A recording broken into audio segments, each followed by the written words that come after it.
टाळ्या वाजवायचा विषय नाही. आराम नालायका मला थोबाडते.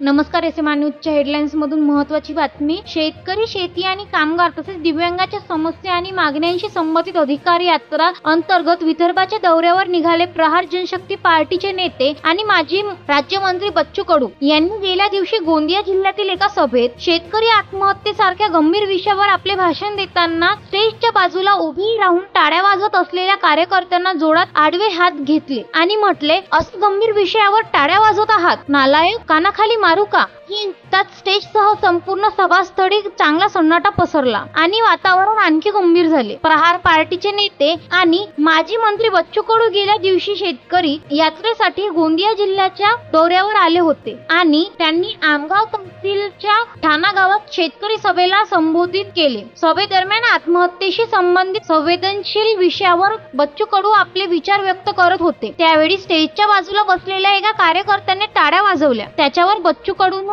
त्याला कार्यकर्त्याला स्टेजवर उभे राहून जोरात बोलून विचारले, हे टाळ्या वाजवण्याचा विषय आहे का? तसेच या सभेत बच्चू कडूने सरकारवरही जोरदार निशाणा साधला आहे आणि म्हटले की सरकारकडून कृषी उत्पादनाला हमी भाव दिला जात नाही, तसेच बोनस आणि चाऱ्याचे पैसेही शेतकऱ्यांना वेळेवर दिले जात नाही. या व्यतिरिक्त बच्चू कडूने आरोप केला की महायुती सरकार शेतकऱ्यांच्या हिताची काळजी घेत नाही. या सभेत बच्चू कडू म्हणाले की राज्यातील महायुती सरकार दिव्यांगाच्या मागण्यांकडे सतत दुर्लक्ष करत आहे, परंतु ते दिव्यांगावर अन्याय होऊ देणार नाहीत आणि दिव्यांगाच्या विविध समस्येबाबत 28 सप्टेंबर रोजी मोठं आंदोलन करणार आहे. अशाच बातम्यांसाठी बघत राहा एसएमआर न्यूज.